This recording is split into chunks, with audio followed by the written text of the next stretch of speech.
जय हिंद साथियों, मेरा नाम यशवर्धन सिंह है और आप मुझे दुनिया के सबसे छोटे इतिहासकार के रूप में जानते हैं। और साथ ही में मैं 2019 से यूपीएससी सिविल सेवाओं की तैयारी कर रहे छात्रों को हिस्ट्री, पॉलिटी, इंटरनेशनल रिलेशंस और ज्योग्राफी पढ़ा रहा हूँ। आज हम लोग अपनी पॉलिटी की या फिर कहा जाए तो articles of the Indian constitution की सीरीज में आज article 2 of the Indian constitution cover करेंगे। इससे पहले वाले लेक्चर में हम लोगों ने article 1 of the Indian constitution cover किया। अब हम लोग चलेंगे आर्टिकल 2 के ऊपर कि आर्टिकल 2 क्या कहता है। तो आर्टिकल 2 कहता है द पार्लियामेंट यानी संसद में बाय लॉ क्या करे, पार्लियामेंट में बाय लॉ यानी अपने कानून को पास करने से क्या करे, एडमिट इनटू द यूनियन यानी जब आप हॉस्पिटल अस्पताल में जब एडमिट कराते हो पेशेंट को तो क्या करते हैं, तो सेमी प्राइवेट देते हैं, प्राइवेट देते हैं, फिर पब्लिक वार्ड दे देते हैं, है ना। तो आप उसको दे रहे हो, बेड दे रहे हो, उसकी सेवाएं दे रहे हो, तो एडमिट कर रहे हो ना, उसके हॉस्पिटल में एडमिशन करा रहे हो, उसमें रखवा रहे हो, उसमें उसकी केयर के लिए कि अब से उसकी रिस्पॉन्सिबिलिटी हॉस्पिटल के हाथ में है। ठीक, तो एडमिट करा रहे हो आप यानी उसका हिस्सा बना रहे हो, उसके अंदर ला रहे हो। जैसे अब लोग कहेंगे, और या फिर अब इसमें एक और चीज है, या तो एडमिट करे संघ में या फिर इस्टेब्लिश करे या फिर बनाए नया राज्य। कहना क्या चाह रहा है, अब जैसे अगर ये क्षेत्र है, अगर हम लोग भारतीय मैप बनाए ऐसे करके हम लोगों ने बना लिया, ठीक है, ओके, तो ये अफ्रीका है, ये अरेबिया है, ये इंडिया है। अब आप यहाँ पे देखेंगे कि यहाँ पे जैसे यहाँ पे उत्तराखंड आता है तो फिर ऐसे करके गया हुआ है ना, फिर अपनी नॉर्थ ईस्ट सेवन सिस्टर्स है। तो जैसे यहाँ पे है अपना यूके, यूके मतलब यूनाइटेड किंगडम नहीं, उत्तराखंड। यहाँ पे है आपका सिक्किम, ओके, आज इसकी भी चर्चा करेंगे हम लोग। सिक्किम है, उत्तराखंड है, फिर यहाँ पे दो राज्य आ जाते हैं, एक आ जाता है आपका यूपी और एक आ जाता है आपका यहाँ पे बिहार। अब मैं बताना क्या चाह रहा हूँ, इनके बीच में एक रेक्टेंगुलर कंट्री है, एक रेक्टेंगुलर शेप में कंट्री है जिसको हम लोग कहते हैं इस वाले क्षेत्र में नेपाल। थोड़ा सा इरेज कर देता हूँ ताकि थोड़ा सा समझ में आए। तो या फिर अगर मैं इसको और अच्छे से बनाऊं कि ऐसे करके एक कंट्री गया हुआ है आपका, ऊपर चाइना है, ठीक है, तिब्बत वाला रीजन है, उत्तराखंड है, यहाँ पे दो आ जाते हैं, ये यूपी है अपना और ये बिहार है, यूपी बिहार यूके चाइना, और ये आ जाता है आपका सिक्किम, ठीक है। अब मैंने यहाँ पे क्या किया, मुझे इन जनरल में थोड़ा सा डिवीजन कर रहा हूँ, ठीक है, ज्यादा स्पेसिफिक नहीं जा रहा, या फिर यहाँ पे वेस्ट बंगाल भी आ सकता है, तो फिर ये कोई एग्जैक्ट मैप नहीं है, बस ये एक ऐसे रेगुलर मैप है समझाने के लिए। अब मैंने क्या किया, कि नेपाल समझिए, नेपाल के लोग या फिर नेपाल कह रहे हैं कि भारत हमें अपना हिस्सा बना लो। हमने कहा ठीक है भाई, हमें कोई दिक्कत नहीं है, आ जा, तो आ जाओ, बन जाओ हमारे भी साथी, हमारे गैंग के। तो इसने क्या किया, इंडिया ने क्या किया, या तो इस पूरे पूरे नेपाल को एक पहाड़ी प्रदेश के नाम देके इसमें इंडिया में ऐड कर लिया।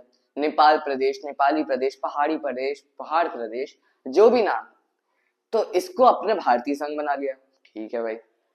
अब या फिर हम लोगों ने क्या किया, आज इतना क्षेत्र जो उत्तराखंड के साथ बॉर्डर पे है, इतना उत्तराखंड को दे दिया, या फिर टू बी मोर प्रिसाइज इतना उत्तराखंड को दे दिया, इतना यूपी को दे दिया, फिर हम लोगों ने क्या किया, इतना बिहार को दे दिया, इतना सिक्किम को दे दिया, इतना पश्चिम बंगाल को दे दिया। तो ये क्या बन गया, हम लोगों ने डिवीजन कर दिया। ऐसे ऐसे समझ लीजिए, बर्थडे है किसी का, दोस्त का बर्थडे, भाई का बर्थडे, आपने क्या किया, केक आया है, इस समय गोल नहीं है, रेक्टेंगुलर है, ऐसे चौकोर, आधा आधा करके आपने।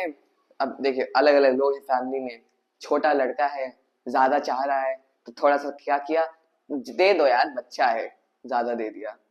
फिर एक साइड पे फूफा जी बैठे हैं, फूफा जी को ज्यादा जरूरत नहीं केक की, हम यार हम तो नहीं खाते, हम तो नहीं खाते, हमारा मीठा ज्यादा नहीं खाते हम, तो थोड़ा दे दिया। तो क्या किया, फूफा जी ज्यादा खाते नहीं, ज्यादा जरूरत नहीं है, नहीं उनको कम दे दिया।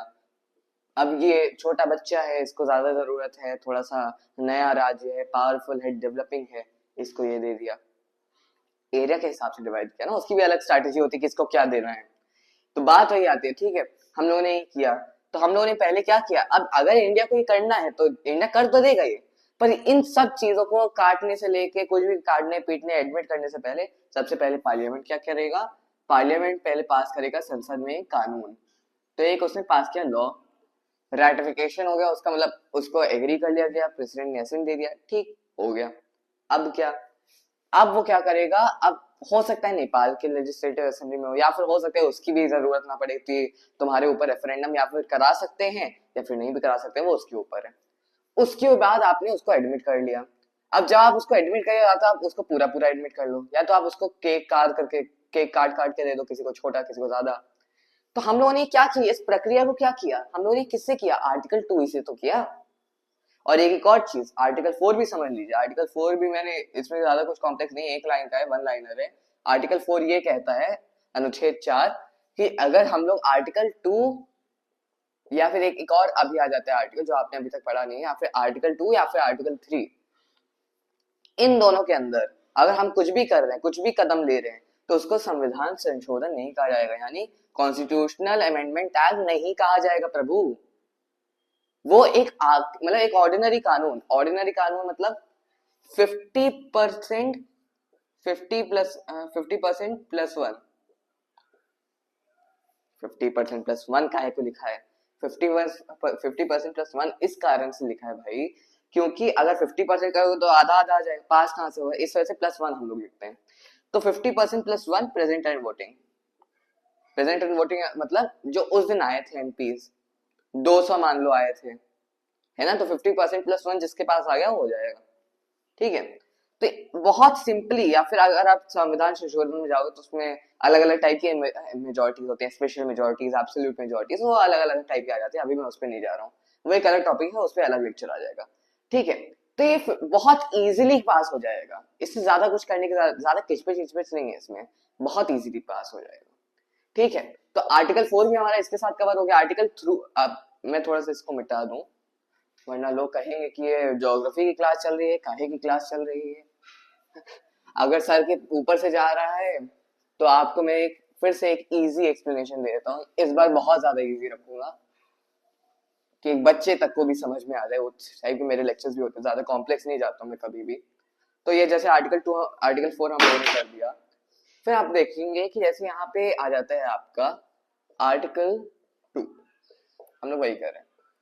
आर्टिकल 2 में भारत देश के अंदर, अंदरूनी नहीं, बाहर का, मैंने यहाँ पे दिखा है कि एडमिट इनटू द यूनियन, भाई टेरिटरी का ही नहीं हो रहा, यूनियन संघ क्यों लिखा है, रीजन इसका ये है। यूनियन ऑफ इंडिया क्या कहता है, कई बार आप कंफ्यूज हो जाओगे, भाई ये यूनियन ऑफ इंडिया और टेरिटरी ऑफ इंडिया, यूओआई और टीओआई में क्या डिफरेंस है। यूओआई में डिफरेंस ये होता है, यूओआई होता क्या है, यूनियन ऑफ इंडिया, संघ क्या होता है, नॉट आरएसएस, बट संघ मतलब भारतीय संघ जो है, उसका क्या मतलब हुआ, उसका बेसिकली ये मतलब होता है कि यूनियन प्लस स्टेट्स, इसमें यूनियन टेरिटरीज इंक्लूडेड नहीं होता।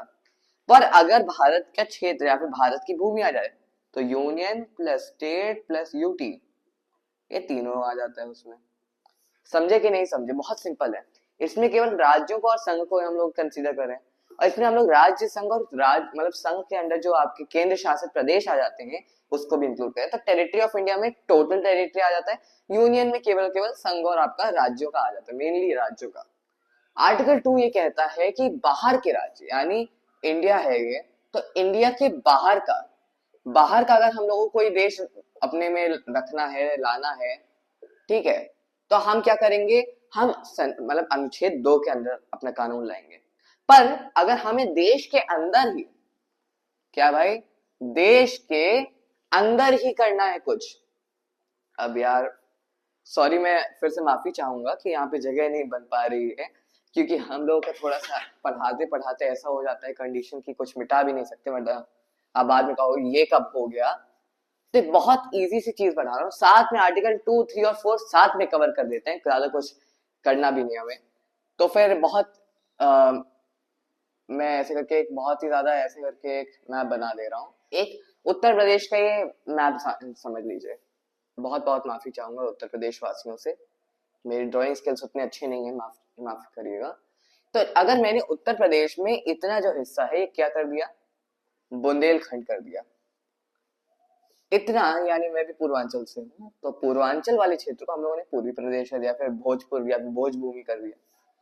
पश्चिमी क्षेत्र को हम लोगों ने पश्चिमांचल कर दिया या फिर पश्चिम भूमि। बीच का जो ये बचा है, जो भी बचा हम लोगों ने इसको अवध प्रदेश कर दिया, इसमें कानपुर का क्षेत्र भी आ जाता है। ठीक है, ये जो हम लोगों ने ये प्रक्रिया की है राज्यों को डिवीजन करना, या फिर अब करिए बुंदेलखंड, हम लोगों ने सोचा कि भाई क्यों किचपिच किचपिच करना इतना, बुंदेलखंड को काहे इतना बड़ा राज्य बनाओ, उसको सीधा किसी नए राज्य में ऐड कर दो जहां पे बुंदेलखंड और भी आ जाता है। तो आपने क्या किया, बुंदेलखंड को पूरा पूरा किसको दे दिया, एमपी वालों को दे दिया, मध्य प्रदेश वालों को दे दिया। Quite cool by the way. तो एमपी को दे दिया, मध्य प्रदेश को दे दिया। क्या हम लोग ये कर सकते हैं सर? कर सकते हैं, बिल्कुल कर सकते हैं। या फिर अब क्या किया, अब क्या हुआ, अब हम लोगों ने क्या किया, ये जो बीच में जो ये बाउंड्री है ना, इसको मिटा दिया। क्या किया, बीच वाली बाउंड्री को मिटा दिया। मध्य प्रदेश के भी बुंदेलखंड को, बुंदेली लोगों को यूनाइट कर दिया, सेम रीजन, चंबल वाले रीजन पूरे को यूनाइट करके हम लोगों ने एक नया ही राज्य बना दिया, एमपी और यूपी की दोनों की टेरिटरीज को इंक्लूड करके कर दिया इसको बुंदेलखंड। क्या ये हो सकता है सर? हो सकता है।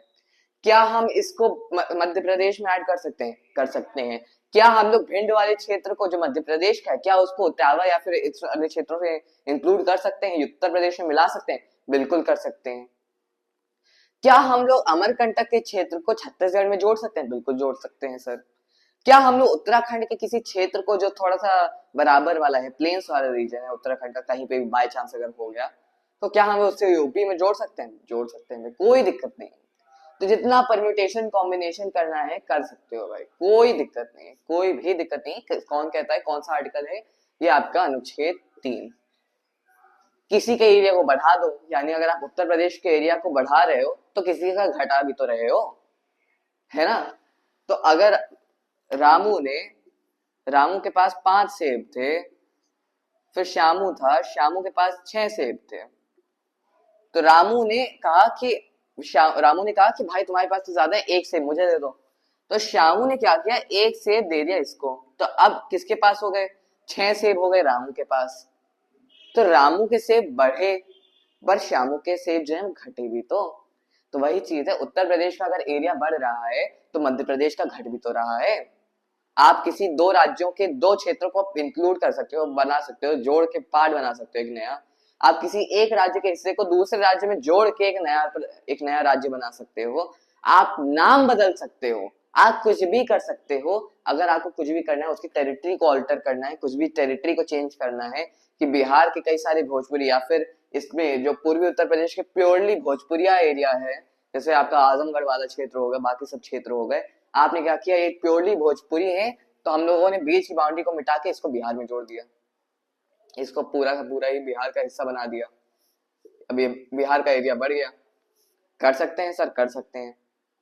तो बहुत सारी परम्यूटेशन कॉम्बिनेशन जो ये सब चल रहा है कि हमें कौन से अनुच्छेद से मिल रहा है, ये सब कुछ हमें मिल रहा है किससे? अनुच्छेद 3 से। आई होप आपको ये भी कहानी समझ में आ गई होगी। और अभी तो रुकिएगा, अभी एक और चीज है, कई सारे टॉपिक, वैसे तो मेरा प्लान था कि केवल आर्टिकल 2 ही कवर किया जाए, बट फ्लो में लगता है कि यार क्या जरूरत है इतना सब खिचपिच करने की, आगे पीछे करने की, तो सीधा एक ही साथ कर दो। अनुच्छेद 3 आपको ये भी कहता है कि अगर आप ये सब करें तो उससे पहले आपको 2 कंडीशन पूरा करना जरूरी है। पहला, जो राष्ट्रपति महोदय हैं, यानी आपके जो प्रेसिडेंट है, कुछ भी ऐसा करो, कुछ भी ऐसे खिचपिच करो, कुछ भी ऐसे करके कुछ भी करना है तुम्हें, उससे पहले क्या करना चाहिए? राष्ट्रपति महोदय जी से 2 कंडीशन पूरी करनी पड़ेंगी। ठीक है, क्या भैया? पहली कंडीशन ये है, पहली कंडीशन, राष्ट्रपति की रिकमेंडेशन होनी चाहिए। अब वो रिकमेंडेशन ऐसे होता नहीं है कुछ, उनको बस इन्फॉर्म कर दिया जाता है, क्योंकि उनको तो बस कोई उनकी पोजीशन होती नहीं, डिस्क्रिप्शन होता नहीं कि उनकी मर्जी जो वो करें, ऐसा कुछ होता नहीं है। तो जो जो पार्लियामेंट उनको कह देते हैं वो हाँ कर देते हैं, ठीक है, कोई दिक्कत नहीं।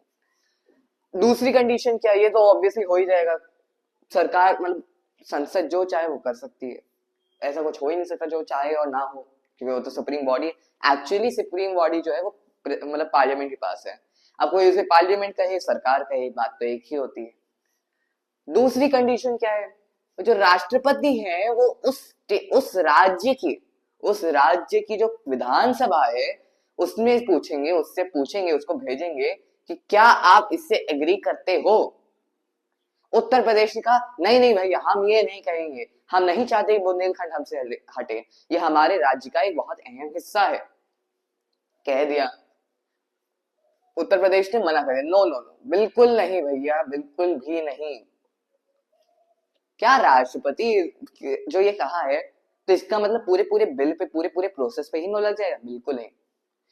सिंपल तौर पे कहा जाए तो उत्तर प्रदेश एक छोटे से राज्य की, कहा जाए तो संसद के सामने देशी भाषा में, हिंदी भाषा में कोई औकात नहीं है, कोई रिस्पेक्ट नहीं है, कोई पावर नहीं है, ये उसके बराबर बिल्कुल भी नहीं है। अगर पार्लियामेंट, अगर संसद को चाहता है तो करेगा। जो उत्तर प्रदेश कह रहा है वो राष्ट्रपति के ऊपर कोई भी बाइंडिंग नहीं डालता कि अरे सर आपने कह दिया तो हम नहीं करेंगे, आप नहीं, आप हाँ कह देते तब भी हम करते, आप हाँ कहो तब भी हम करेंगे, आप ना कहो तब भी हम करेंगे, क्योंकि आपके कोई औकात नहीं है संसद के सामने, हमारे सामने। ये क्या था? ये था आपका अनुच्छेद 3। अनुच्छेद 4 क्या है बता दिया मैंने आपको, संविधान संशोधन, यानी आपका अनुच्छेद 368 के अंदर जो भी होना है, अनुच्छेद 368 के थ्रू ये नया संवैधानिक संशोधन नहीं होगा। क्यों नहीं होगा? क्योंकि बहुत इजी प्रोसेस हो जाएगा। ऐसे संविधान संशोधन वाला हम लोगों को उतना ज्यादा कॉम्प्लेक्स लेके नहीं जाना है कि संसद कई बार ऐसी सिचुएशन होती है, कई सारी स्केची सिचुएशंस होती हैं, इसमें आप कुछ ज्यादा कर नहीं सकते हो, तो आपको जल्दी जल्दी में करना होता है, बहुत इजी प्रोसेस में करना होता है। इस वजह से आप क्या करोगे? आप यही करोगे, सिंपल मेजोरिटी 50% प्लस 1, आधी से ज्यादा आ जाए, जितने प्रेजेंट और वोटिंग है हो जाएगा भैया, यस हो जाएगा, चलो आगे। ज्यादा किच पिच नहीं करें, बहुत एफिशिएंट रखना है, बहुत जल्दी रखना है, बहुत सही रखना है। समझ में आ गया होगा? आर्टिकल, ये था आर्टिकल 2, क्या यूनियन ऑफ इंडिया में एडमिट कर सकता है नए राज्य। और इसका बेस्ट एग्जांपल क्या है? सिक्किम को आप याद रखिए, सन 1900, आप देखेंगे कि 1975 में, सन 1975 में आपका 35वां संवैधानिक संशोधन, आपका 36वां संवैधानिक संशोधन, इन दोनों को आपको पढ़ना है। संविधान में चोंग्याल जो थे उनका क्या हुआ, उसकी जो वाइफ थी होप को, ये सब लोग कौन थे, क्या हुआ, ये लोग किस तरीके से पैरामाउंसी था, जो चेंबर ऑफ प्रिंसेस था, ये सब क्या था, ये सब जो पूरी सिक्किम की कहानी है, ये सब आपको पढ़नी है। चाहे आप उसको गोवा की कहानी रखिए, पोर्तुगीज शासन की, उसको हम लोग किस तरीके से भारत ने ऐड किया, वो भी संविधान के अनुच्छेद 2 के तहत ही ऐड हुआ। तो ये सारी चीजें जो हो रही है अनुच्छेद 2 के कारण हो रही है, इस वजह से बहुत अहम चीजें आ जाती हैं पहले के ये 4 आर्टिकल्स हम लोगों ने दो मतलब अपने लेक्चर से कवर कर लिया। बहुत सिंपल था, बहुत इजी था, मक्खन की तरह किया है। आई होप आपको समझ में आ गया होगा। नहीं समझ में आए कमेंट से अपना क्वेश्चन डालिए, या फिर समझ में आ गया है, नहीं भी समझ में आया तब भी फिर से एक बार लेक्चर देखें, 2 बार लेक्चर देखें, तभी आपको ज्यादा सही से सिचुएशन समझ में आएगी कि चल क्या रहा है। आई होप आपको सारी चीज समझ में आ गई होगी। मिलेंगे नेक्स्ट लेक्चर में सिटीजनशिप के साथ, किस तरीके से सिटीजनशिप का प्रोसेस होता है, संविधान क्या कहते हैं, संविधान के अनुच्छेद क्या कहते हैं हमारी सिटीजनशिप को लेके जानेंगे नेक्स्ट लेक्चर में। तब तक के लिए बहुत बहुत धन्यवाद। Stay safe. जय हिंद।